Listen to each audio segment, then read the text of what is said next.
Hello, ഇന്ന് കൂൺ ബെഡിലെ വിളവെടുപ്പ് കാണാം. അപ്പോൾ പുറകിൽ കാണാതൊക്കെ ആയ കൂണുകളാണ്.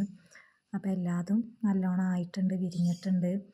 അപ്പോൾ അതൊക്കെ നമുക്ക് പറിച്ചെടുക്കാം. ഒരു പാത്രം എടുത്തിട്ടുണ്ട്, പാത്രത്തിലേക്ക് പറിച്ചെടുക്കാം.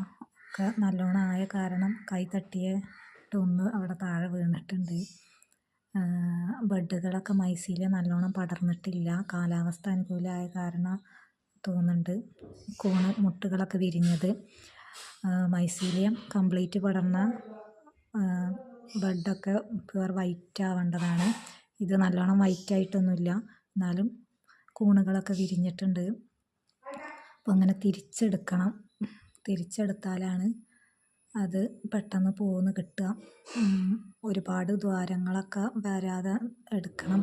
ദ്വാരത്തിലൂടെ പ്രാണികളും ഈച്ചകളൊക്കെ കയറിയിട്ട് മുട്ടയിട്ടിട്ട് ബെഡ് പുഴു വരാനൊക്കെ സാധ്യത ഉണ്ട്. അത് കാരണം പറിച്ചെടുക്കുമ്പോഴും നല്ലോണം ശ്രദ്ധിക്കേണ്ടതുണ്ട്. ഈ താഴത്തൊക്കെ കഴിഞ്ഞു, ഇനി മുകളിലാണ്. മുകളിൽ 2-3 കൂണുകൾ മുളച്ചിട്ടുണ്ട്.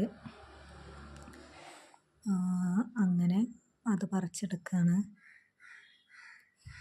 താഴെയുള്ള ബെഡുകളത്തെ പൂക്കളൊക്കെ പറിച്ചെടുത്തിട്ടുണ്ട്. അപ്പോൾ എല്ലാവരും ഒന്ന് ട്രൈ ചെയ്ത് നോക്കണം. നമുക്ക് കഴിക്കാനുള്ള കൂണുകൾ വീട്ടിലൊക്കെ ഉണ്ടാക്കാം. നല്ല പ്രോട്ടീൻ്റെ കലവറയാണ് കൂണുകൾ. എല്ലാവരും ഭക്ഷണത്തിലൊക്കെ ഉൾപ്പെടുത്താൻ നോക്കുക. ഇതാ ഇത്രയും പറിച്ചെടുത്തിട്ടുണ്ട് കേട്ടോ ഇന്ന്. ഇതാണ് ഇന്നത്തെ ഹാർവെസ്റ്റ് എന്ന് പറയാം. ഇത്ര കിട്ടിയിട്ടുണ്ട്. ഒരു 4 ബോക്സൊക്കെ ഉണ്ടാവും. Thank you.